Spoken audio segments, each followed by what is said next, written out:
Do or do not. There is no try. Do or do not. There is no try.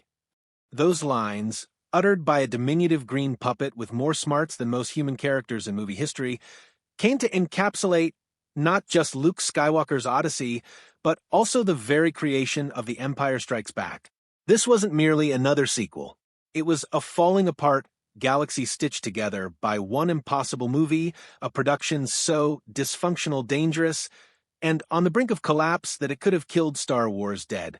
And yet, hidden beneath the carbonite behind the snowstorms and smoke machines was a survival story, not only for the Rebel Alliance, but for the filmmakers too. If this kind of story touches your heart, if you're someone who cares about truth, responsibility, and speaking up for the voiceless, please like this video, subscribe to our channel, and share it with someone who should hear it. Let's get started. George Lucas never played it safe. Following the box office success of A New Hope, studios were throwing money at him, pleading for a sequel. Any other director would have folded, accepted the blank check, and followed Hollywood's rules. But Lucas was different. He demanded control, complete control. No studio notes, no executive interference, no interference whatsoever. So he did something sacrilegious. He financed The Empire Strikes Back himself. Each dollar was generated from toy sales, merchandising, loans, and personal resources. And when the production went into orbit above budget, he doubled back, refinancing, borrowing more, and confronting financial disaster. If Empire bombed, Lucas would not only lose a film.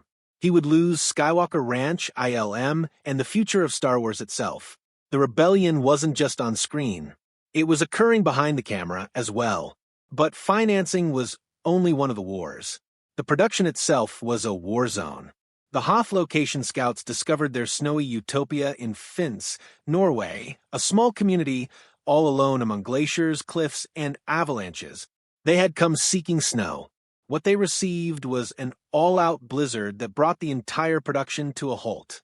Cast and crew were snowed in at their hotel, under drifts of ice, roads impassable, gear frozen stiff.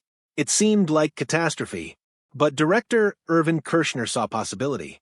Rather than sit around, he aimed the camera out the back door of the hotel and sent Mark Hamill off into the blizzard. Clad as Luke Skywalker, Hamill walked into the screaming gusts, eyelids freezing between shots. No green screen, no doubles, just actual suffering on camera. Those eerie shots of Luke walking through the wasteland weren't special effects. They were surviving. And the fatigue on Hamill's face wasn't make-believe. It was the bitter reality of Norway, in a tempest, that same visceral realism transferred to one of the most memorable and gross moments in the epic, Han making a quick incision in a Tauntaun's stomach to save Luke. Viewers vomited at the sight. The actors vomited at the stench. That Tauntaun was not latex. On the inside was a putrid mixture of spoiled meat, tuna, and slime designed to boil under hot studio lighting. It succeeded. Too well. By day 2, the prop stank so profoundly that members of the crew dry-heaved after every take. One grip vowed it was more foul than Jaws when they shot with actual shark entrails. They wrapped up soon and torched the prop corpse after work. On screen, it appeared like science fiction. On set, it smelled like hell. And the agony didn't end there. The carbon freeze chamber, cinema's most famous set, orange misty glow enveloping Han and Leia's tragic farewell, was a chute to hell. Smoke machines, bright lights, and no air conditioning made the stage an oven. Crew members passed out. Billy D. Williams referred to it as a sauna without an exit. Harrison Ford, sweating bullets, struggled against the heat to get out Han Solo's last lines. I know. The line wasn't scripted. Leia was to say, "I love you," and Han was to respond, "I love you too," but Ford didn't like it. Too corny, too tidy. So, when they rolled the cameras, he disobeyed the script. Leia had mouthed, "I love you." Han gazed at her cocky cursed and snapped back, "I know." Silence. Then nods. No reshoot. No rewrite. Just new. A bit of tired defiance had turned into one of the most quoted lines in movie history. And if the carbon freeze chamber was claustrophobic, Dagobah was worse.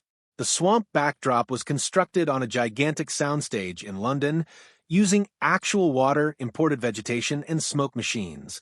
It was lovely on film, but rot behind the scenes. The swamp fermented under hot lights. Mold took over. It stank.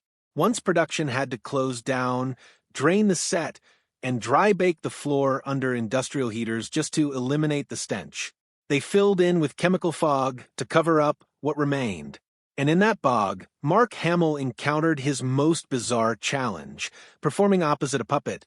For weeks on end, Hamill stood alone on a platform, engulfed by wires, fog, and rubber vines, speaking lines to Yoda, a foam latex beast piloted by Frank Oz, and a group of puppeteers huddled in darkness below the set.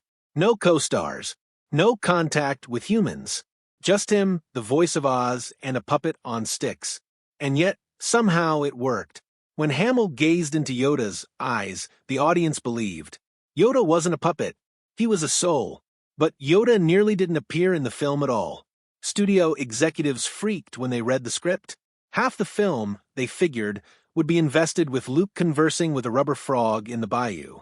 They pleaded with Lucas to axe him, positive that people would laugh the puppet out of existence. Even Lucas was hesitant, but Frank Oz gave it his all voice, body, soul. And Mark Hamill did believe, and so the audience did. When Yoda hoisted the X-Wing out of the bog, nobody laughed. They wept. A puppet had become a Jedi Master. Yet, when Oscar time rolled around, the Academy didn't even give Oz a nomination. To them, it was just a puppet. To the public, it was one of cinema's greatest acting performances of all time. The actors themselves were pushed to their limits in every respect. Mark Hamill, still traumatized from an actual car wreck, had his wounds scripted into the narrative. That's why Luke gets attacked by a wampa at the start of the film, not only for world building, but to account for Hamill's altered face. It was storytelling surgery, incorporating reality into the fiction, and in the final duel, fatigue became part of the acting. The climactic battle between Luke and Vader was filmed near silent at 3 a.m., the actors running on adrenaline, bathed in sweat. Hamill afterward described it as spiritually exhausting. But that's why his no scream rings so authentically. He wasn't merely responding to Vader's news. He was responding to the exhaustion, the madness, and the burden of a world unraveling. And oh, that revelation. I am your father. The line that altered the course of cinema history. But it wasn't scripted. In order to keep the secret, David Prowse, the Vader costume actor, was told a cover line, Obi-Wan killed your father. Only Lucas, Kirshner, and Hamill were privy to the secret. Just before the shot, Kirshner took Hamill aside and told him the actual line in a hushed tone. Don't overdo it, he cautioned. Don't let anyone know. Just let it land. And Hamill gave one of the most stomach-turning reactions in movie history. The rest of the cast did not even know until they saw the film on the big screen. The secret was kept, but barely. Months before, Prowse himself had simply informed a fan convention that Vader was Luke's father. Nobody was believing him. They assumed he was kidding. The most famous plot twist in movie history was spoiled right under our noses, forgotten because it sounded too outlandish to be real. The same mix of deception and desperation characterized all of Empire. The asteroid chase, motion control cameras, and miniatures shot one excruciating frame at a time. Lightsabers, hand-traced frame by frame, with colored pencils on high-contrast film, thousands of drawings just to create a flicker of a blade. The legendary opening crawl, a humongous yellow text board shot inch by inch with a wobbling camera, all of it authentic. Even the Emperor himself was not real, a prosthetic-covered woman. Gorilla eyes superimposed, voice provided by Clive Reville. 3 actors sewn together into one nightmare. And throughout it all, George Lucas was battling not only the clock, but the system. He would not include a director credit at the beginning of the film. The Directors Guild penalized him. Twice.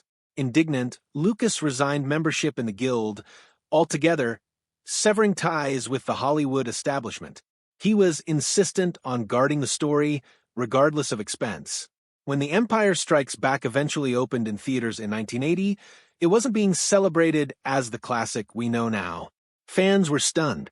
Critics were divided. It was darker in tone. The ending left hanging. It did make money, but not to the extent Lucas had risked it on. For a chilling instant, it seemed the saga could be over, stuck in carbonite, cut short by its own hubris. But time has a tendency to redefine stories. What was once contentious became myth. The danger, the disruption, the near destruction, all created a film that not only lived through it, it set the standard for what Star Wars could become. A tale of sacrifice, love, betrayal, and impossible hope. A tale that shattered its heroes to make them ageless. Today, The Empire Strikes Back is widely considered the best Star Wars movie ever created. But it wasn't secure. It wasn't easy. It was perilous, desperate, and on the edge of collapse. And perhaps that's why it remains in our memory, because like Luke confronting Vader, the movie itself teetered over the edge of the abyss, howled into the void, and lived.